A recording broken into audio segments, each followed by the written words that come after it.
I'm Dr. Scott Lyons, and you're watching or listening to The Gently Used Human.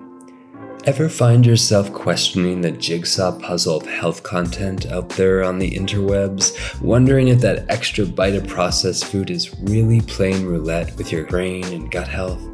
And amidst the cacophony of dietary do's and don'ts, pondering why the dietary heroes and villains of the internet seem to switch roles and ideas almost daily.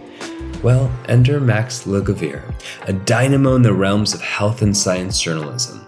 With bestsellers like Genius Food under his belt and the potent voice of the Genius Life podcast, Max doesn't just practice health, he bridges the gap between diet, brain longevity, and delicate culinary choices. Through his lens, the connection between the food we devour and the vitality of our minds isn't just a notion. It's a symphony, a dance, a harmonious interplay. In our conversation today, we'll navigate the waters of health in the modern age, delving into evidence-based fitness strategies, the controversy surrounding carbs, and the golden triad of being happy, healthy, horny, to discover what truly propels us towards a state of well-being. Join us as we disentangle the confusing webs of health advice, champion evidence over antidote, and prioritize authenticity over trends. Let's dig in. Max! What up? What up? How's it going? I don't know. How is it going? I hope I'm dressed appropriately. I would say you're dressed appropriately for a basketball game. For a basketball game, yeah. Which is somewhat different than a podcast. We can go out after this, shoot some hoops. We are definitely going to shoot some hoops after this. I'm terrible, but, in case. Really? Yeah, not an athlete. I support. You support the athletic athletes. endeavors, yeah. That's great. Yeah. Well, then this brings me to my first and most important question is, how much can you bench press? Ooh, that is a good question. Yeah. It's very intimate. I think 225 for maybe 3 reps. Okay. Is my max. 225, that's like a bunch of 45 plates plus 245s on each side, I think. Yeah. But I'm not like... Math is hard these days. I consider myself a bit of a closet meathead. Like I'm, but not that much of a meathead where I'm so egoically like tied to my lifts, if that makes any sense. What is a meathead? A meathead is just somebody who's like very invested in gym culture and working out all the time, which I kind of am. I love it. I mean, it's kind of part of your brand, no? It is part of my brand a little bit, yeah. Well, it's interesting because my quote-unquote brand has transitioned a bit where I started really out in this space talking primarily about the prevention of chronic disease, brain health, which is something I'm super passionate about. But I've always been a big fitness nerd. So I've been kind of like outing myself more and more, especially as of late, with regard to my passion for, lifting weights and I guess like bodybuilding style, fitness regimens and science, etc. I mean, you cover a lot of ground in the terms of like health and wellness. Yeah. And maybe we can start with the broader question of like, what is being healthy? What is being healthy? Like, what is that? I've heard the term. Yeah. I mean, obviously there's so many different ways to approach it. There's emotional health, there's spiritual health, there's social health, and these are all, I think, important determinants ultimately of your health. But for me, I really am interested in nutrition and the more tactile aspects of one's lifestyle that can modulate our risk for, not just our risk for disease in the long term, but how we feel in the present moment. I think that's super important. A lot of people are walking around just not feeling that great. I mean, today, statistically, people are in, there's widespread metabolic illness, widespread obesity and the like. And so I think these are all important. And the approach that I like to take, I like to tackle these topics from the nutrition side, just because I'm personally a big nutrition nerd. So with that in mind, like how does one know if they're healthy? Because it's kind of like we can tell people what to do to be healthy from our opinion, but like how do they know when they've gotten there? Yeah, well, I mean... Have you arrived? I think... I mean, it might sound a little bit trite, but I think, the 3 H's, if you're hungry, if you're happy, and if you're horny, that's a pretty good, that's a pretty good, like, subjective litmus test. Yeah. Hold on, let me check my 3Hs. Yeah, how are you doing? I'm 3Hing it. You're 3Hing it? Yeah. I love it. That's great. How are your 3Hs? I'm pretty good. Yeah. I'm pretty good in that department. Yeah. Because if you think about it, if you're happy, when an animal is inflamed, we're now starting to see the connection between mental states and our, hard empirical, biomarkers that are associated with chronic disease, like inflammation and things like that. There's a lot more research that needs to be done, but from the standpoint of our subjective sense of how we're feeling, I mean, there is now a connection being made between, for example, clinical depression and inflammation. There's the inflammatory cytokine model of depression. And when an animal is sick, when an animal is under inflammatory duress, it exhibits symptoms that in a human look a lot like depression. So these sickness behaviors, an animal will retreat from the herd, show less interest in socializing, cease to groom itself. It also, its appetite, it has less of an appetite. And so these are all kind of, we can see these features in humans. And I think now it's starting to come to the forefront that at least for a subset of the depressed population, there's this link between, our moods and inflammation. So from that standpoint, I think I'm pretty good. Generally, I have a pretty even-keeled mood. I think I have a pretty good appetite. If you're sick, you tend like that. The appetite typically goes right. And then from a libido standpoint, I mean, I think I'm pretty good. So no one's complaining. No one's complaining. Yeah. Few. Yeah. We did get some emails about that. Did you? On your behalf. Yeah. Yeah. But I told them to back off. Back off. Yeah. I do tend to get trolled, so I don't know. I mean, oh, we're going to talk about that today. Are we? Okay, cool. But what do you get trolled most about? Well, about that? About your libido? No, not about the libido. No, okay. Actually, my testosterone's pretty good. People, I think I don't know, I don't have a single peer, and I'm not even being hyperbolic. The majority of my peers today are on some kind of TRT. Yeah. But I'm not. Like, my total testosterone is in the high normal range. My free T is in the high normal range. And I attribute that largely to my diet and lifestyle. Was it that way? Because at some point you didn't have this lifestyle or the certain focus on nutrition. Correct. Which we're going to get into. But I've always been, for as long as I can remember, I've been a nutrition nerd. Like my high school senior thesis I wrote on creatine, which is now everybody's talking about creatine. You were doing creatine before it was cool. Yeah. Yeah, I mean, when I was in high school, I remember reading a book called The Ketogenic Diet by Lyle McDonald, which is still considered, one of these like gold standard foundational books exploring the science of ketogenic dieting.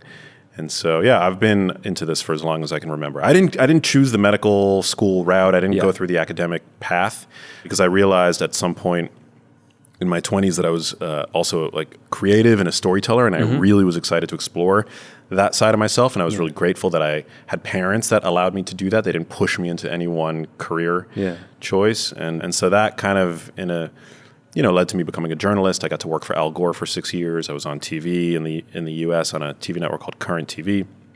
I did that. And then my mom became sick, and sort of it brought all of my, interests, sort of everything had kind of in a circuitous way come full circle, where I had an ill loved one, and as a journalist, it had given me, my training as a journalist had given me the tools to investigate why this, would have happened to my mom. And that has kind of led to everything that it is that I'm doing today. So that was a big driver for you. It sounds like there was already some interest in that direction, but when your mom got sick, there was a lot of drive. Yeah. I mean, I was really interested in health and health science, again, for a long time. And it's the kind of thing where there were indicators in my life that made me think that I had some kind of aptitude for understanding and communicating ideas related to nutrition and science. Like, my friends would always come to me for advice and things like that, which is, I'm not saying is in any way replacement for an actual education on these topics. Yeah. But I had a good way, I think, of like articulating these ideas, and I had a very reasonable and practical attitude in that regard. And also, I've just always been kind of reading and researching, and a lot of people, some people like to read works of fiction, some people like to, listen to comedy podcasts. I've always been really interested in the nonfiction world, and particularly nutrition, fitness, science. And originally it was probably from a standpoint of both fascination, but also vanity, like interested in how I can eat and live in a way that's going to, boost my own confidence and make me look better in the mirror. And all the kind of things that, like, as a young person, you're naturally interested in, as you attempt to ascend the mating ladder, That third H. Yeah, that third H, looking out for the third H and like procuring the best opportunities possible. But then when my mom became sick, everything else kind of like faded to the background, and I became singularly fixated on trying to understand why people get sick. Was part of that in hopes to help her heal? Yeah, for sure. But one of the things that I learned that was really heartbreaking, but ultimately provided the call to action that I needed to start to advocate on this topic in a more serious way was I learned that dementia often begins in the brain decades prior to the emergence of symptoms. And so it was a little bit deflating when I learned that, because it made me realize that, my mom, who had already been suffering likely for years at that point, unbeknownst to me and my family, that prevention really is sort of the most important angle from which to approach, this condition, this category of conditions. So it's less about reversing the effects. Correct. And more about what you've learned is more about how do we do prevention. Yeah. I mean, it's the same with anything. It's like if you develop cancer, it's not that tumor grew overnight, right? Yeah. If you have a heart attack, atherosclerosis didn't, begin building in your arteries overnight. It's like these are years, if not decades long disease processes. And the brain is no different, with a condition like Alzheimer's disease, which my mom didn't have. My mom had another form of dementia, but a much more rare form of dementia. And so, I lost, there was a degree of hope that I lost with regard to my mom, although I did try my best to get her on a fitness regimen and the like. And there is data that the earlier in the course of a disease person is, maybe there is some degree of, improvement that might be seen with like a ketogenic diet, and maybe you can potentially slow its progression with vigorous exercise and the like. But ultimately my mom passed. And so I've just really, like for me, for as long as I've been in this space, it's really been about like advocating about these topics, prevention and the like for younger people, which is where I really think we can move the needle. When she passed, and as that was the driver before, did the drive shift? Yeah, I mean, I think like I've certainly evolved, and I'm a life learner, and so I'm always investigating this topic, and I think like one of the best things that you could do for your health to prevent not just brain disease, but cardiovascular disease and cancer and, all the kinds of non-communicable chronic diseases that people are now suffering from today en masse. It's really about building your own sort of personal robustness and resilience. And that just so happens to parlay into my own personal interests, which are fitness and health, So, I mean, I go to the gym and I work out. And again, I'm like, I'm busting my butt. The same as like, from the outside, it might appear as though my efforts are like just any other person who's interested in fitness, but I like knowing, and it's incredibly motivating knowing that the same things that I'm doing that are going to increase my strength, my muscle strength, and my metabolic health also are potentially playing a role in shielding my brain from degeneration years down the line. So, and also cancer prevention and like exercise, for example, is just medicine in so many different regards. Yeah, I can see how that's really like a holistic view of like, in addition to just going in because for the aesthetic, it's also like it does something to know all the additional benefits it has. Yeah, and it's like the diet that I think is ideal from the standpoint of the brain isn't really any different from the diet that's likely ideal from the standpoint of cardiovascular health, from metabolic health, from your body composition. I think everything is intrinsically related. Like we're starting to see now that what's good for there's a topic that I've become increasingly interested in is like oral health, like the oral microbiome and dental health and how that's all related. Like there's no diet that's gonna, like if you're eating a diet that's promotive of, for example, tooth decay and periodontitis and poor oral health. I mean, we're starting to see now that same diet is actually probably predisposing you to hypertension and predisposing you to systemic inflammation and the like. So everything's, incredibly related. And I don't pretend to have all the answers, but I love exploring those connections. Everything I read just further cements that notion that everything is so connected. Yeah. I mean, one of the things I love of your many skill sets, including, bench pressing 240, is it now? 225, not quite 240 yet, but someday. Yeah. I'll help you out. I could use a spot occasionally. Where are you, Scott? I'm all over the place, but I'll find you. All right. What I appreciate of your skill sets is to take. I mean, this shit's complex. Yeah. Especially, I find, I don't know about you, but when I was in school, especially when we got to nutrition and all the details and the physiology of it, it was just too much. Interesting. Too much for me. And something I really appreciate is how you make it accessible. I find maybe, background as a journalist, it makes sense. You gather so much data and then you distill it in a way that's accessible. Yeah. Bite-sizable. Thank you. Yeah.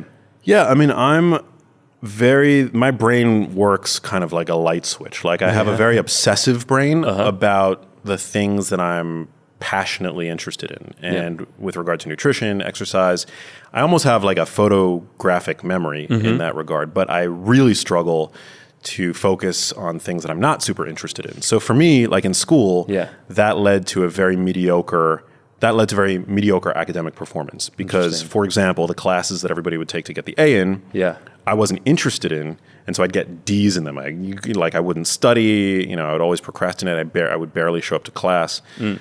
And yet the harder classes, but the classes that I was interested in, I would get A's in. So for example, I had A's in biology, A's in chemistry. Yeah. But overall, my overall GPA was, just not super competitive, and it was a struggle for me, honestly.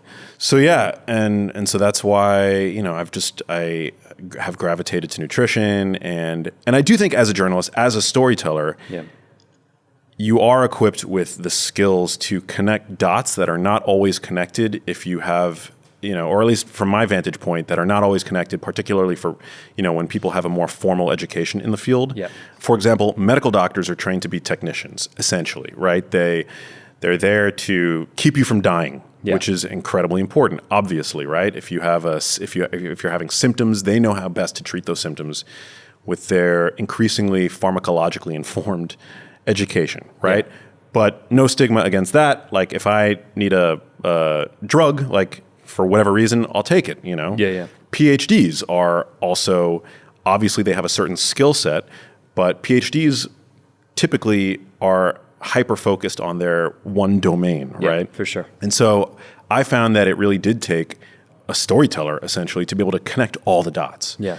And I don't see that being done very often. And also, every new data point that I am able to glean from the literature integrates itself, at least for me, in my brain, into the larger story, the larger narrative. And so I think that's part of the reason why I'm able to retain, all the information that I'm seemingly able to retain.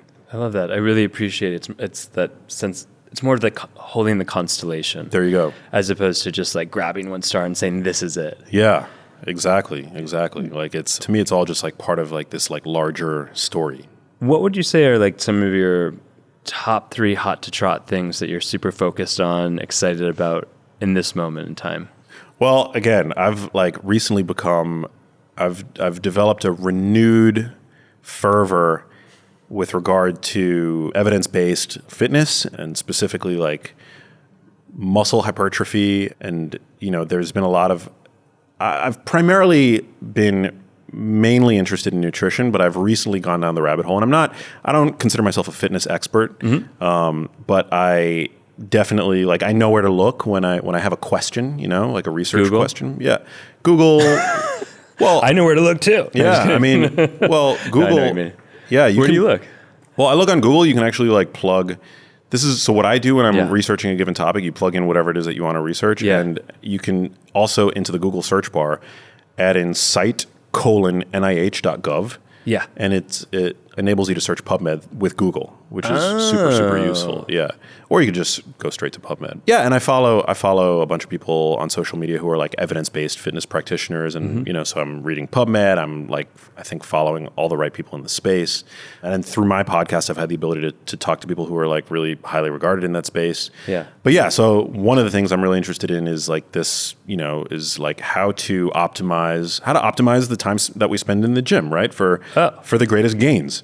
And so one of the things that a lot of people have been talking about, and there's been increasing empirical evidence to show that this is really potentially beneficial, exercising with a full range of motion, and particularly slowing down and focusing on the eccentric portion of a movement. So like... Can you break that down for the... Yeah. So basically a lot of people, for example, when bench pressing, they focus on getting the weight up, right? As if that's like the most important aspect of the movement. And sure, it's important. Yeah. But I think the research is starting to show that by focusing really on the eccentric portion, so when the weight is actually coming down, so slowing down on that portion of the movement, and particularly when you're, for example, in the case of a bench press, your pectoral muscles are in the most stretched position. Yeah. You see a lot of what's called hypertrophic stimulus in that particular portion of the movement. And so you can apply that to pretty much every single exercise. And so since that kind of clicked for me, and I've been utilizing that with pretty much every single lift in the gym, I've seen a lot of like quote unquote gains, from that. Yeah, you look swole. Thanks, man. I just learned that word. Yeah? Swole? Yeah, I just learned it this morning. Yeah, I mean, I like gym culture. I can't lie. Chasing gains, getting swole. It's all super fun to me. What does that actually mean, getting swole? How did swole? Actually, I heard someone say it, and I was like, I bet I'm going to bring that up today. You're pretty swole. You're pretty swole. Oh, thanks, but man. What does it mean?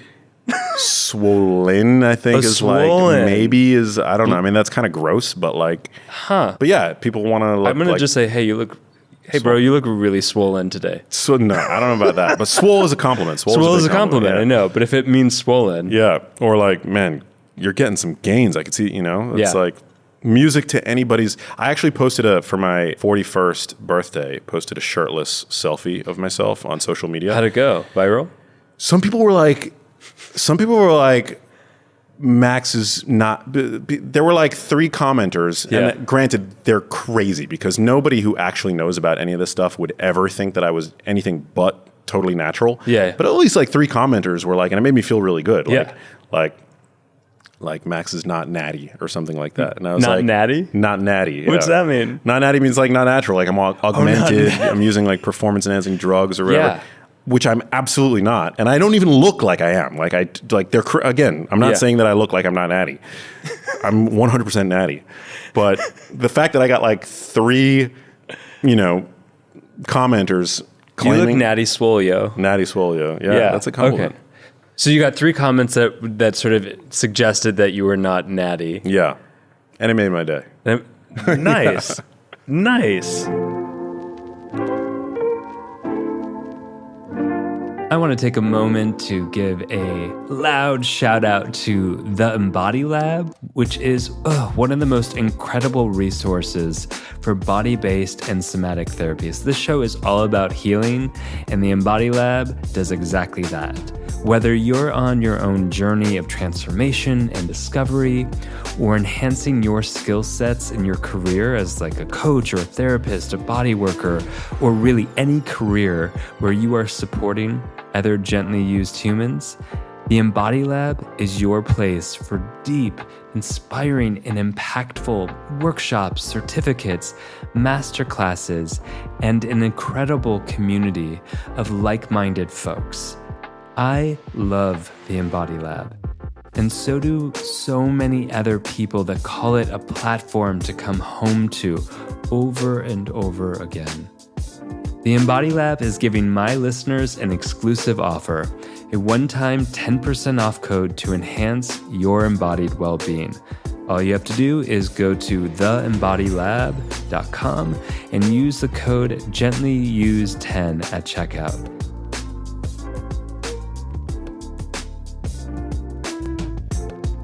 But the thing is, like, what's empowering is that I think if you are just like, if you have patience and discipline and consistently show up, it's not like everything needs to be perfect, right? Like I don't have some kind of like perfect magical diet. I go to the gym a lot and I like put in the work, and my diet is pretty good. What does that mean, good? Well, I focus on protein. Every day I'm hitting a certain protein target. And, I didn't come from a place of having great genes, and I'm not an athlete. But it's like anybody can, with doing the work, like people can look better than their wildest dreams. It's just you have to like dedicate yourself to it. And I know everybody's busy today. We live in a world, and especially me, like I have a lot of quote unquote privilege in the sense that, I'm a bit of a lifestyle entrepreneur. I get to make my own schedule, so it's easier probably for me than most. I don't have any kids. I don't have family. Mm-hmm. But yeah, it's like, you put in the work, and sooner or later, you'll be the one in your friend group that everybody says has like good genes, That's what it ultimately comes down to. It's just putting in the work. I mean, could we say that putting in the work plus there's some hacks? Yeah, I mean, because the hack is like eating enough protein every day, avoiding ultra-processed junk food, which now typifies 60% of the standard, American. What? Yeah, your average adult today, 60% of the calories that they consume comes from ultra-processed foods. Like what? Like the kinds of foods that you typically find in the aisles of the supermarkets, like shelf-stable, packaged processed. Oh, shit. Snack foods and things like that. 73% of the supermarket is comprised of these foods, right? Is there like a rule, like if it's 3 ingredients or more, it's like ultra processed? There's no like number of ingredients, but in general, yeah, the more ingredients a food item has, like the more likely it is to be an ultra-processed food. Yeah, that's a pretty good. Okay. Because one of the defining characteristics of an ultra-processed food, according to the NOVA food categorization system, which is where this term originally was defined out of South America by this NOVA scoring system, an ultra-processed food isn't a food that your average person could reasonably make in their own, like in the average kitchen. Yeah. And so the more ingredients a food product has, the more likely it is to be ultra-processed. Yeah. Like the best foods to eat are single ingredient foods, right? Like steak, fish, avocados, eggs, dark leafy greens, single ingredient foods. So I try to base my diet around those.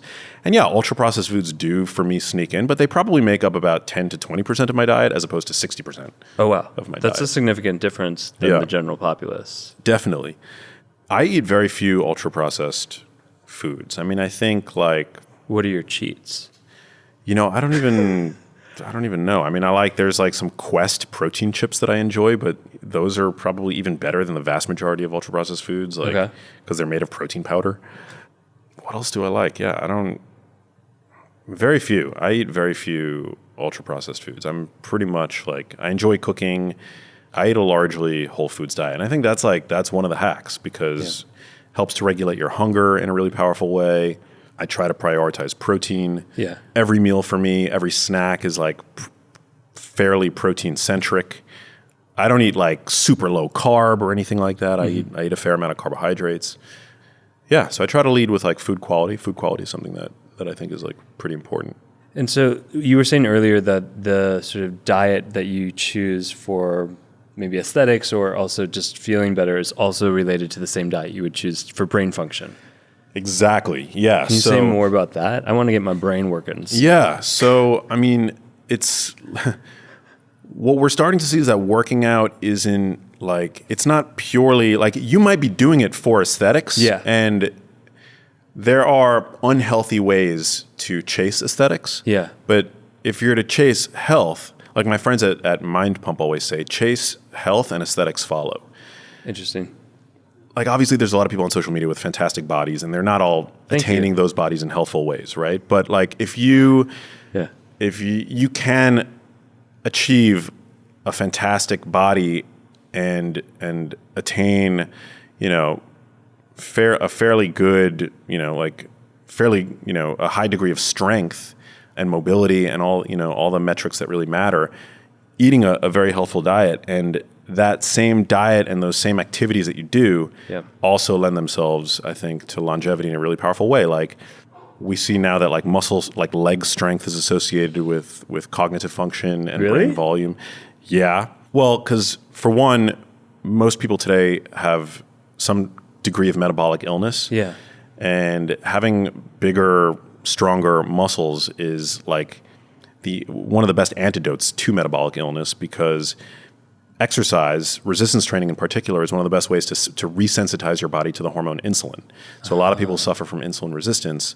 Lifting weights, just like contracting your muscles, is a great way to basically like reverse that process. And the fact that there's so much metabolic illness, first of all, can you just break that down for me? No, other people. But, and then I'm curious, after you define it, like, why? Why are we seeing such a rise in metabolic illness? So metabolic illness is the way that it's defined in, like when I say, for example, most people, 90% of people have some component of metabolic illness. Oh. Metabolic syndrome is a constellation of features that a physician might diagnose if, for example, you have chronically elevated triglycerides, you have high LDL cholesterol and low Actually, LDL cholesterol is not part of the diagnostic criteria, if I recall correctly. It's low HDL. If you have high blood pressure, if you have excess visceral adiposity, so an oversized waist, that fat storage in that area is particularly dangerous as opposed to subcutaneous fat that you might carry in your like arms or on your thighs. It's that visceral adiposity that's particularly dangerous. So somebody might not have full-blown type 2 diabetes or even pre-diabetes, but if they have a component of that, that constellation of symptoms, then, if they have, I don't know what the diagnostic criteria is exactly. Again, I'm not a medical doctor, but it's, if you have a component of that, then chances are there's some kind of, gum in the works in terms of how your body is metabolizing energy, essentially. And a lot of it does come down to what's sometimes referred to as energy toxicity, which could be thought of as we're simply eating too much. But what's causing us to eat as much as we're eating? Well, it's the ultra-processed food environment, which drives overconsumption in and of itself. Because of the additives that make you desire more, or what in it? Yeah, it's not necessarily additives. It's typically, some people like to refer to it as like the Dorito effect.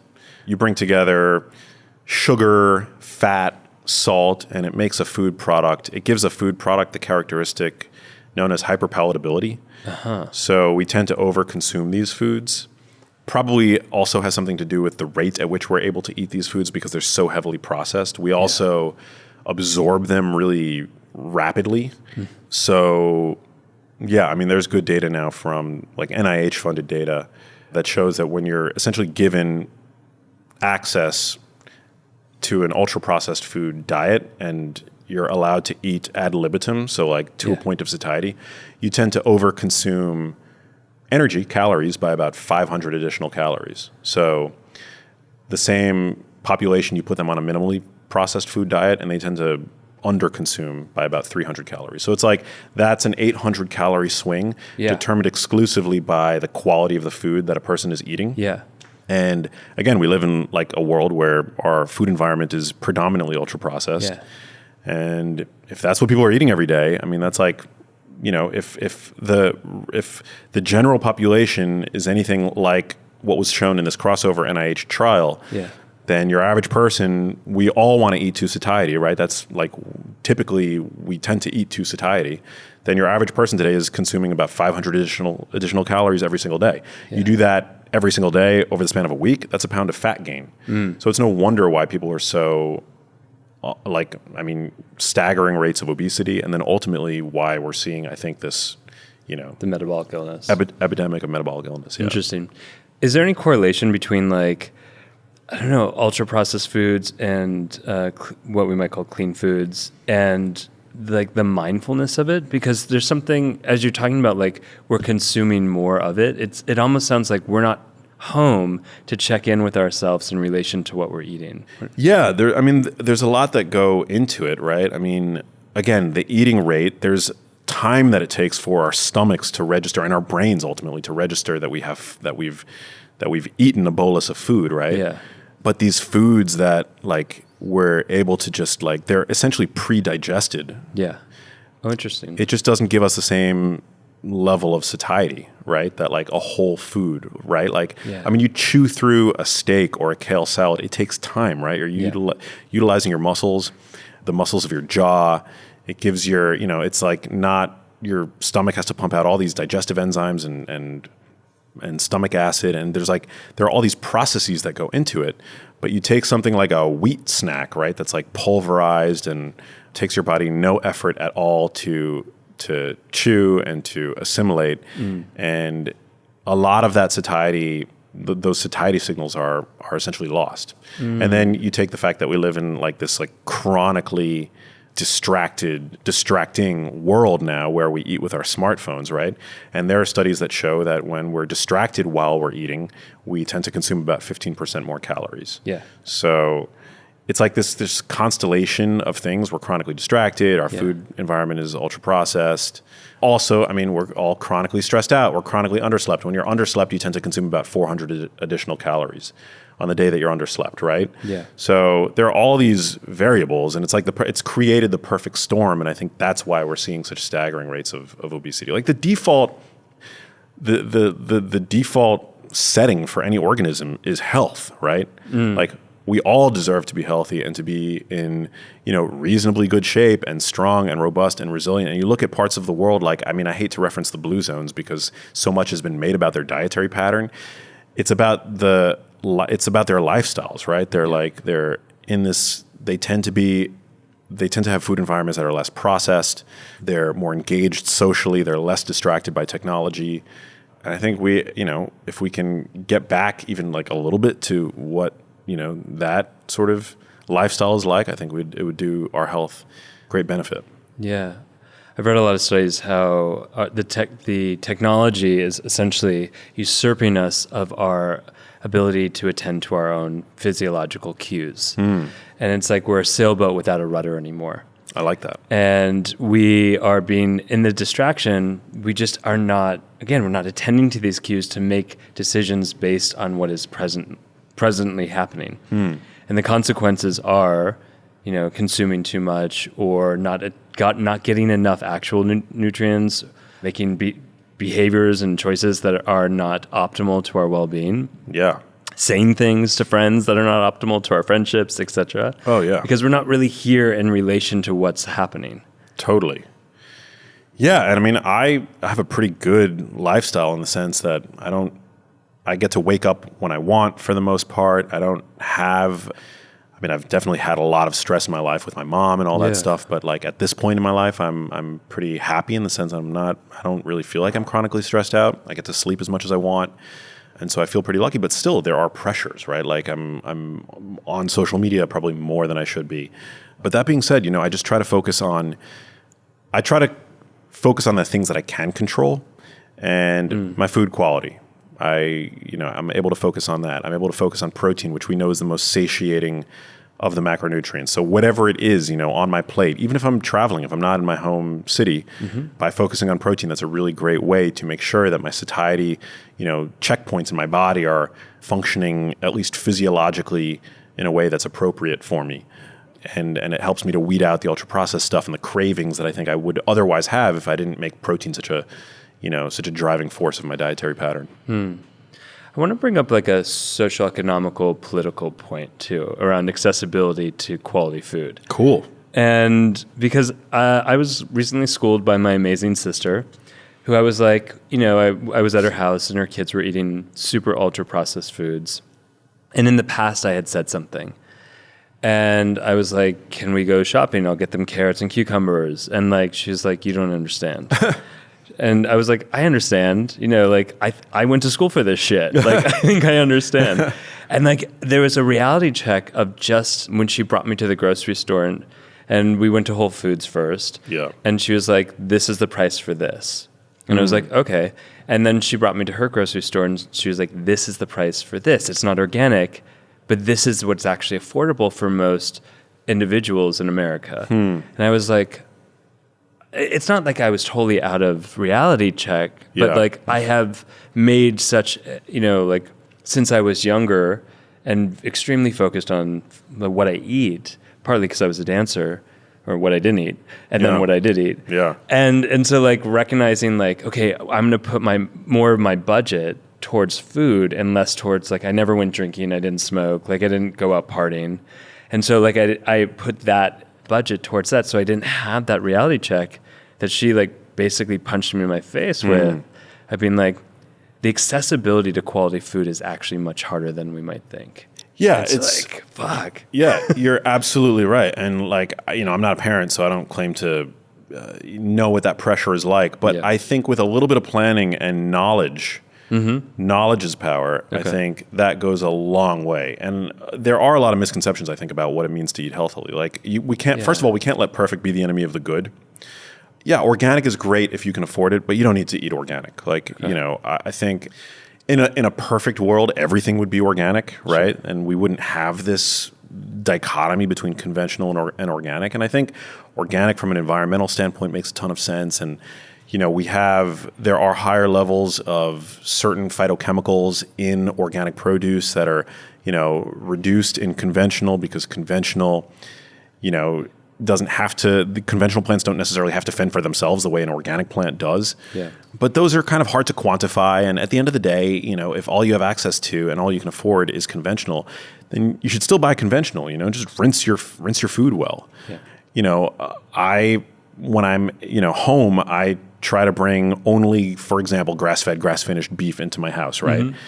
Which can be more expensive, certainly. But even conventional beef, as much as I loathe the factory farm system, and I think it's awful from an environmental standpoint and an animal welfare standpoint, even conventionally produced red meat is still, I think, an incredibly healthy food. But now on social media, whether it's covert vegan activists or even, our most trusted medical institutions who say red meat is like this, unhealthful food, it's an incredibly healthy food, particularly when compared to what most children are eating, which is 70%. It's even a higher proportion than for adults. It's 70% ultra-processed foods. Damn. So you take a piece of lean red meat and you compare it to whatever it is that your kids are probably already eating, and it's a fantastic food. Yeah. I made it a point, actually, to go to, it was like a year and a half ago, I think, to a 99-cent store in my neighborhood. And I found there was plenty of things that I was able to find, like at the 99-cent store, that are healthful, whether it's like canned fish or pre-cooked chicken and there are so many options, I think, that you just have to like open your eyes and be and like, I think with increased knowledge, people will be able to better identify what's healthful and what's just like fluff. Costco now, you can find grass-fed, grass-finished beef. You can find, Costco is a great place to go and source, buying in bulk healthy foods. Even Walmart now has like organic, grass-fed, grass-finished, wild salmon, things like that, So yeah, I think it's just about like people need to know, and ultimately everybody pays their tab at some point. You can either, there's a saying, you can you can either pay the farmer today or pay pharma later. And I know it's kind of, that's like an aggressive statement, right? But I'm into aggressive. Break it down. Yeah. It's like you can either spend more upfront to buy healthier food upfront and to take care of your body upfront, right? Or you're going to have increased healthcare costs later down the road. I think that's, I agree so much, and I think that's so hard for so many of us to look at the value. Like, I'm guilty of it too, but like I wait till something's bad to treat it, as opposed to like, attending to things ahead of time where you can't see it, where it hasn't happened, is just, there's something internal for many of us that we're less driven towards for it. I think more and more, and there's something I'll say about fear-mongering, which is like there's a good and a bad to it. Which is, God. I broke the cardinal rule of podcasting. Broke the cardinal rule of podcasting. My God. I didn't mute my phone. Wow. Oh my God. It was actually me. I texted you. I was like, hey, dude, you look swole. Love it. No, but there's something about fear-mongering that like, doing propaganda, basically, and which is both, I think, fucked up and helpful. Thus the nuance of life. Which is like, okay, it's hard to maybe move the needle forward ahead of time. And so some fear-mongering of going like, hey, you either pay the price now or you pay it later is helpful. It's an intense statement, but it can be really helpful. And it can also, be exactly what it is, which is, I'm not saying you're fear-mongering, but like it can scare people off. Yeah, I don't think that fear is the way to instill healthy habits and to compel people to make better choices. Yeah. But I think it's like, if you want average health today, then do average things, right? Mm-hmm.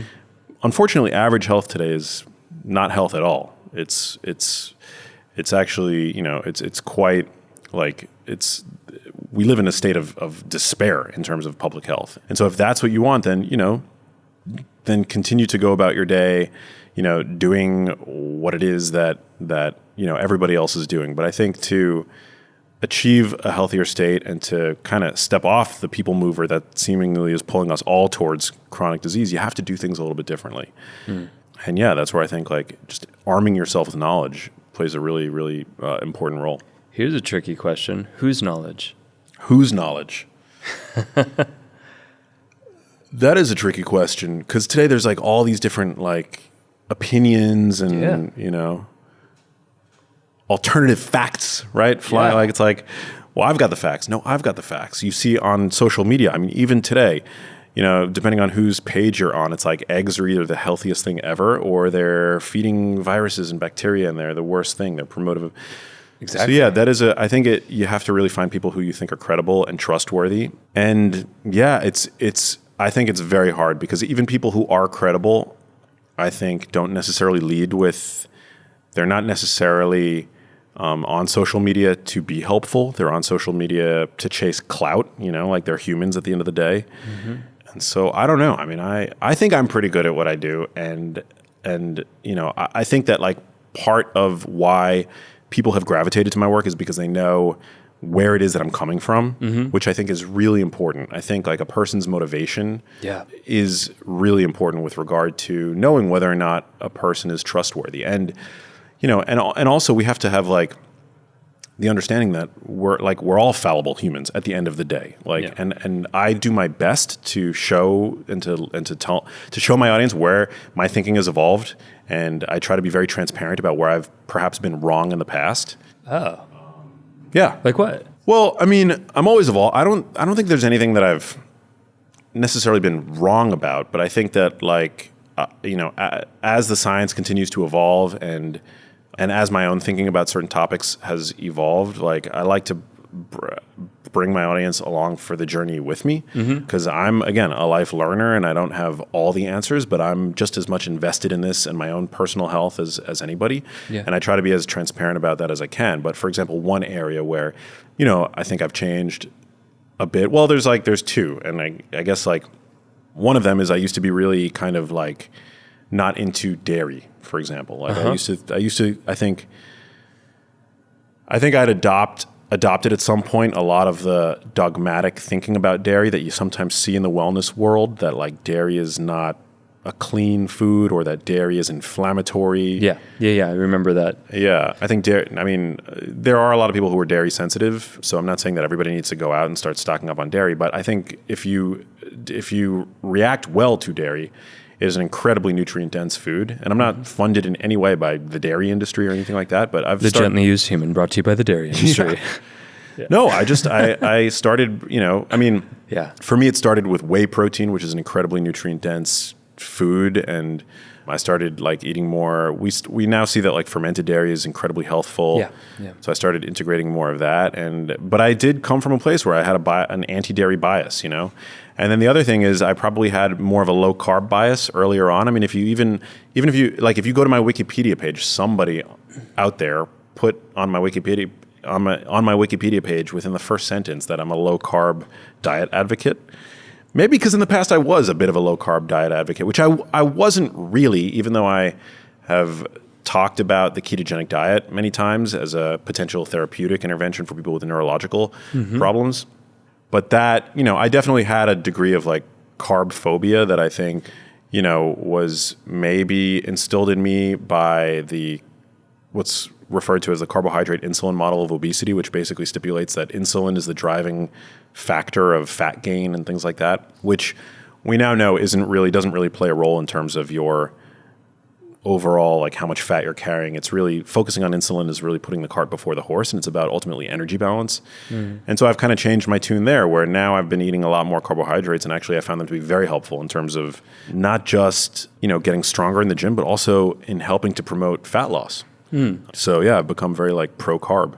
And these are all things that like I think, like they all illustrate where I've evolved, and I think by being transparent about that, it's really important. It's a really important part of the like science communication thing, Do you feel like you have that permission, being an influencer and such, to evolve as opposed to staying in a specific rigidity? I don't feel like I see a lot of these people that get so mired in their own dogma, their own shtick. For example, like a lot of carnivore dieters, or even vegans, like public facing vegan advocates. You hear these stories all the time of like, big vegan YouTuber, comes out as like eating fish on weekends and things like that. And there's like this uproar, but I've never really associated too closely with any one diet tribe. And I think that's part of what gives me the latitude to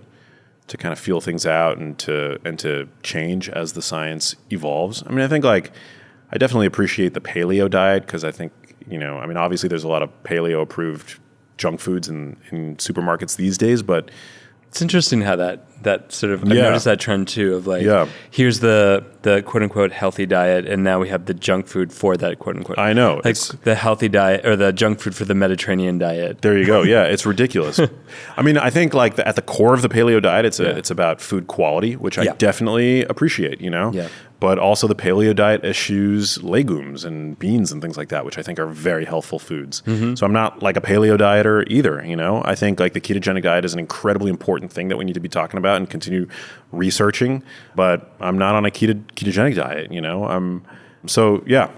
I think it's really important to be able to always be willing to challenge your biases and your assumptions and your beliefs. And yeah, I think I'm doing good. I hope I'm doing a good job. I hope so too. In that regard, yeah. This show is also brought to you by the absolutely stunning and powerful tools of transformation that are created by Omala. Oof, even the name Omala transports you to a place of flow and vitality. These are some of my favorite products ever. They have an amazing color-changing yoga mat that responds to your temperature and presence and reflects back your posture in real time. There's this incredible smelling skin balm candle that heats up to activate all the essential oils and vitamins that your skin has been craving. I mean, look, if I could live in a giant bath of this candle, I would 100% do it. They also have these journals that lead you into profound insight, and then you get to plant those journals to create a stunning flower garden. What? I mean, if that's not deep and inventive, I don't know what is. If you're someone who desires to live a luxurious flow of life and who believes in transformative wellness, then you have to check out Omala. Omala is giving my listeners an exclusive discount to treat yourself to something that is as special as you, boo. All you have to do is go to omala.com, that's OMALA.com, and use the code DrScott10 at checkout. And a portion of every purchase goes to an incredible charity. You got this. Max, I brought you a little gift. Oh no. We like to bring some gifts for our no. I think if you open it up and just share what we got for you. Oh my god, what is this? Dinosaur kale? It's a bouquet of kale. Thank you very much. So that's your first gift. What am I going to do with this? I don't know, you tell us. This is actually, kale is one of the best. So I like kale. A lot of people don't, but I think kale is a great food. It's one of the top sources of carotenoids, in particular lutein and zeaxanthin, which are really great for eye and brain health. So I'm a huge fan of kale. I mean, look at the pigment. There's like a ton of chlorophyll in here, loaded with lutein and zeaxanthin. So I'm a fan. What else have we got? Oh, God. Okay, so you earned points with this. Uh-huh. Beyond Beef? Yeah, isn't that your favorite? No. What is this? What do you mean, what is this? Imitation beef? This is crap. But, I mean, yeah. I got the news that was your favorite snack Beyond food. Beef? Yeah. No. Oh, gosh, we really got that mixed up. Yeah, I mean, I appreciate, like, I wouldn't feed this to, like, if I had a dog, like, I wouldn't, it's not even worthy of being called, like, dog food. Even though the ingredients are very similar. Yeah. To dog food? Well, yeah, it's hard to distinguish. I once did, like, an Instagram post where I put the ingredients of Beyond Meat up next to, like, dog kibble. But I didn't disclose, like, which was which. Yeah. Did you have people sample both of them? They just, like, my audience couldn't determine, like, which was which. Whoa. Yeah, it's very similar. Very, very similar. Now, look, this is like, if you're on a plant-based diet and you enjoy it, then have at it, right? Like, I actually don't care what people eat. Like, I think people should eat whatever the hell they want. Well, this is for you. Is it for me? Yeah. I don't know what I'm going to do with it. Maybe I'll give it to... Like, what can you even eat it raw? Like, is it safe to eat raw? Like, I'm pretty sure it's safe to eat raw. After water, the first two ingredients are pea protein and canola oil. So choices. Yeah. We got one more gift for you in there. One more gift. Unbelievable. Organic, dairy-free, fermented cashew product. Yeah, that we were also told you loved cheese. Cheeseless cheese. Did we get that right? This is not terrible. This I would eat. Oh yeah? Yeah, this I would actually eat. It's like the first couple of ingredients are cashews, coconut oil, coconut milk, water, quinoa, nutritional yeast, which I'm a huge fan of. So this isn't terrible. I would eat this, Okay. But like, I prefer real cheese, but like, I mean, this sounds pretty good. Cashews are great. Good source of prebiotic fiber, certain minerals. But yeah, the Beyond Meat is like... I love that you're deconstructing it. This was my transition into the topic of trolling. Yeah. Is that you're trolling me? This is us trolling you. This is definitely like, ugh. I can see you're really disheartened by it. Well, it's not just that like I wouldn't want to eat this, but it's also that like real beef is so healthy in comparison, and especially also like there are different grades of ground beef. Like if you go to a fast food restaurant, your average fast food burger is made with like 70 to 75% lean, meaning it's pretty fatty ground beef. But you can go to, at least at Whole Foods, you can buy 93% ground beef, and it's primarily protein. It's loaded with, great micronutrients.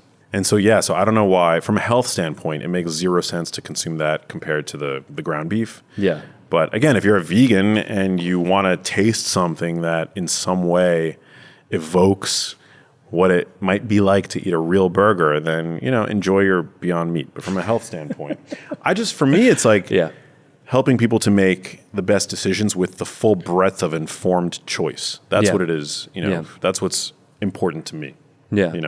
I think that's a very beautiful stance. Yeah, but I think adults should be able to do it wherever the hell they want. Yeah. Like zealots in the nutrition space, like vegan zealots in particular, they feel very emotionally tied to other people's food choices, right? Like if they see, that you're like they believe that omnivores are destroying the environment with their choices and they're torturing and enslaving animals, with their every omnivorous, food choice. And so there's like this, I think, overreach that is exhibited by that particular diet tribe. And then you get, and there's multiple different diet tribes, and they all kind of, I don't care what people eat. I just think people should make their choices with the full breadth of informed consent. No, I appreciate that. That's my mission, I guess. So speaking of trolling, where are we going to take this? Where are we going to take this? Yeah. You had brought it up earlier in the conversation that you had been trolled, and And it's like such an interesting subject matter from a psychological lens and we've talked about it before when I was on your show too, about the psychology of trolling. So you mentioned before that you get trolled a few times. Yeah. Can you tell me a little about it? Well, I get trolled occasionally on social media. Yeah.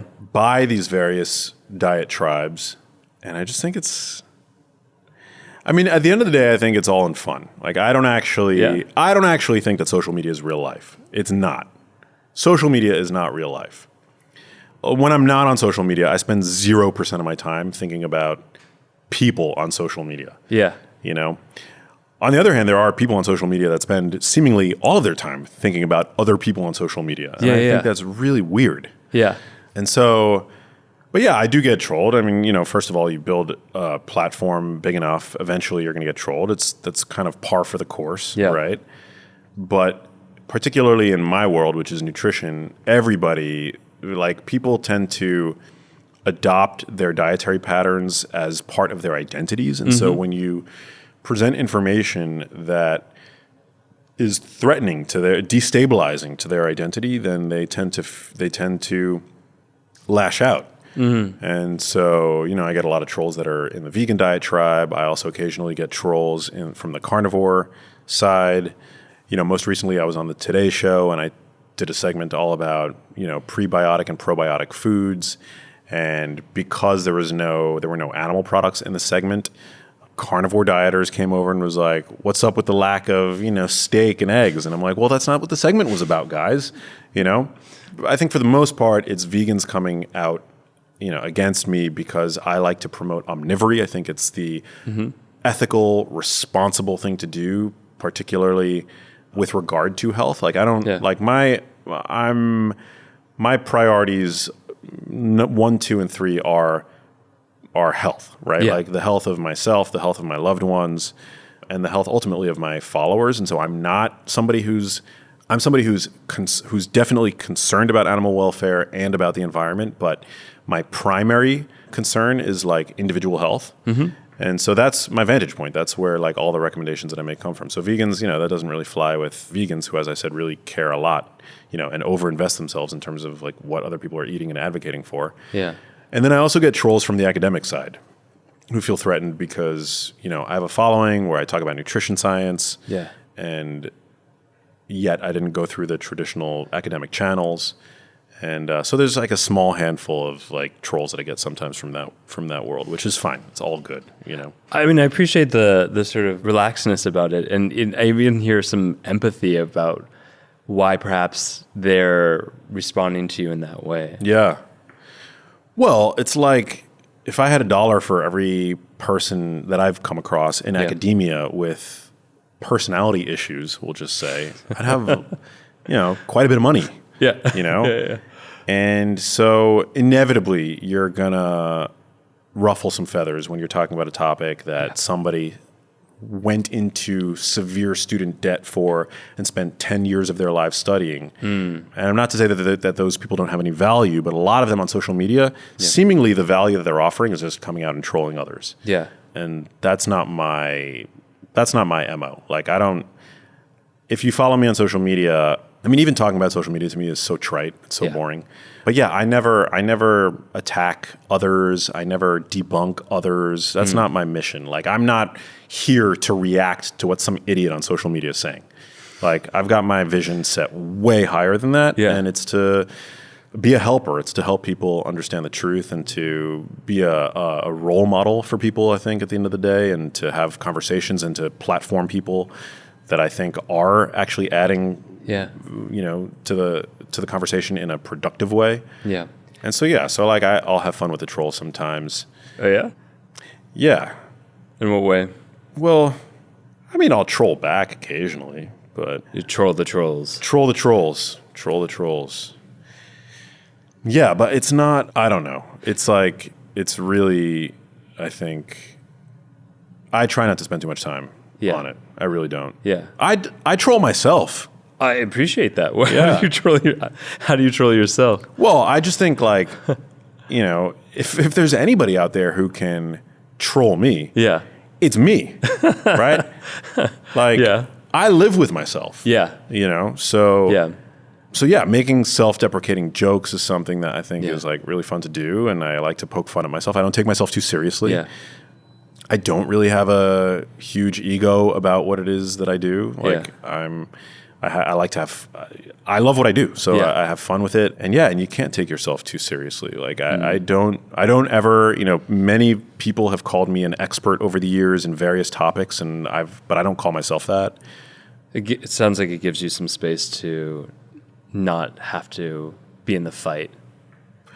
Yeah, that a lot of people, I mean, like there's something interesting. I was reading this study about like the nostalgia of trolling, which is like the old school days of trolling was more like academic debates. Yeah. And now it's become kind of like mean, harsh comments that are more of like a smack than actually an engagement. Yeah, I mean, I, again, didn't go through the academic channels, but one thing that I've, subjectively seen is that there's a lot of like the personality type. Yeah. Like you're different based on my interactions with you, but a lot of the people who have gone through that, have taken that academic path, there is a lot of ego. Yeah. There's a lot of territorialism. There's a lot of, there's a lot of like combativeness. It's part of the not the game, it's part of the process. You have to fight for your perspective. It's like a hyper competitive environment. It's hyper competitive. Yeah, in medical school, in academia, and so I think it attracts a certain personality type. Yeah, and then it further like foments. I think it can further foment like the more aggressive, traits in a person that. Then you give that person a platform on social media, and there's a lot of like negativity, and I see that. Not with everybody, but like, obviously with my platform and my podcast, like I've engaged with plenty of academics that are the opposite, and maybe there's like a selection bias there. Maybe those kinds of people gravitate to my work. So whether it's medical doctors or PhDs or dietitians or what have you, like I do have a very significant proportion of my population that actually is from the world of academia. Yeah. But then you see these personalities sometimes on social media that are also from that world that, I mean, there's like a lot of narcissism. There's a lot of like clout chasing. There's a lot of like just aggression that seems like it has no outlet but to kind of, foment on social media. And it doesn't, it's just not, it's not pleasant. So I don't know. I try not to associate with those types. Yeah. I can appreciate that. Yeah, and I catch wind of it here and there on social media, but again, it's like I kind of just, maybe I'll engage a little bit, but at the end of the day, I just end up chuckling and writing them off. Yeah. I mean, I've seen also like it sounds like you're doing both of what's actually suggested, which is really interesting in the research. It's like there's like don't feed the trolls, which is like one message. And then make the trolls dance is the other message. Make the trolls dance. Yeah, and it's like these two sort of perspectives of research that are like, okay, do you give them the silent treatment, which is kind of a harsh perspective. Yeah. Like not saying something is saying something pretty strongly. Yeah. Or do you engage and be like, they say something and you say something back? Because there's this idea of like, one of the perspectives on trolling is there's a desire to win. And if you take away the win, you take away the fuel for the trolling, which is, and if you take away the anonymity, you also take away a big protective mechanism that gives them the permission, quote unquote, to go make harsh comments, to go troll. Yeah, I don't always. Most of the time I will ignore, but occasionally if I think that there's like a misunderstanding, and the person behind the profile seems like a reasonable, benevolent person, then I will actually reach out, and I've done this before. I've done this with people who would like talk shit about me, and I've reached out. And I would say, through the DMs, hey, is there like a misunderstanding, or have I said something specific that you want me to clarify for you? I'm happy to do that. And I've actually made like acquaintances, through doing that, where like people who like formerly might have like talked shit about me because they didn't know who I was, or maybe they've seen a thin slice of something I've said and they wrote me off as being some like wellness influencer or some whatever. And I've actually, I've like won people over that way, because I am reasonable. And if you really have something like a concern about something that I've said, I want to hear it. Right? Like I'm not completely impervious to criticism, and I don't ever want to be, right? Yeah. But The problem is a lot of these quote unquote haters aren't reasonable, and they're not hating from a place of misunderstanding. They're hating from a place of, maybe jealousy, or maybe just the fact that like they're threatened by me, you know? And that exists. Like, and some just get a rise out of it. I mean, that's what it was interesting in the research. It's like sometimes it's just the thrill. Yeah. Which is wild. Yeah. That absolutely exists. And I think that there's, it's important for people. There's two things. One, you should never take criticism from somebody that you wouldn't take advice from. So a lot of these people who I think are like the critics on social media, like you'd never want to take advice from those people. Yeah.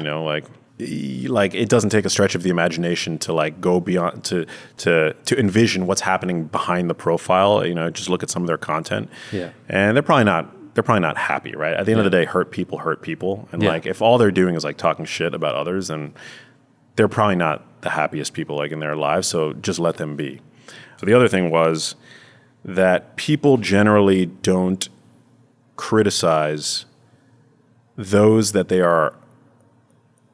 are less successful than them. They tend to criticize like people who are more successful. And, again, if that's like all you're seeing is like, I don't pick fights on social media, but I do call things out, but I don't call out things being said or done by other social media content creators. Okay. That to me, I feel like is a fruitless endeavor. There's always gonna be another idiot on social media saying something stupid. Yeah. It's completely futile and fruitless, and I do feel like I'm above it. So I don't like to punch down. Yeah. I don't even like to punch laterally. Like I'll punch up in the sense I'll punch at the government. Yeah. I'll punch at, organizations that are, seemingly not operating despite the branding in the best interest of, for example, patients. Yeah. So that to me is something that I'm more than happy to do. I'll punch up at the media. Yeah. But like punching, so you're like the Robin Hood of wellness. That's what I mean, look, like I'm still a fallible human, that. But I try to, that's kind of like my ethos. I love that. Yeah. I love that. Max, thank you so much for being on The Gently Used Human. You are so awesome. Thank you. Where the fuck can people find you? Oh, man. Well, definitely come over and listen to my podcast. It's called The Genius Life. And a great place to start is a conversation that we had on my show. It was phenomenal. I still get great feedback from that. I love that episode with you. It was so fun. To promote your book, that was incredible. And I'm very active on Instagram at Max Lugavere. And what about your books, buddy? Yeah, I always forget. So I've got 3 books out: Genius Foods, The Genius Life, and Genius Kitchen. My most recent book, Genius Kitchen, it's a cookbook and wellness guide. If you're visual, lots of great photos in it. There's shirtless ones of you, right? Me shirtless. Yeah. Yeah. Yeah. I remember that's how it got Wall Street's there you go. Top book. Shirtless in my underwear. Actually there are photos of me in my pajamas in the book. You got to sell a book somehow, my friend. Got to sell the book somehow. Yeah. We're all prostitutes for something, right? Something. At the end of the day, yeah. For sure. But thanks for having me. This was a joy. My pleasure. Thank you so much. Anytime. Thank you for listening to the Gently Used Human podcast with Dr. Scott Lyons and friends. Visit gentlyused.com for fun extras, including submitting your questions for advice from a Midwestern mom. And don't forget to spill the tea and gossip about the show with all your friends and frenemies. And you know what? Show us some love by giving us 5 stars and leaving a review in your favorite apps. This helps us connect with all the other gently used humans out there. Oh, and by the way, you look fierce today.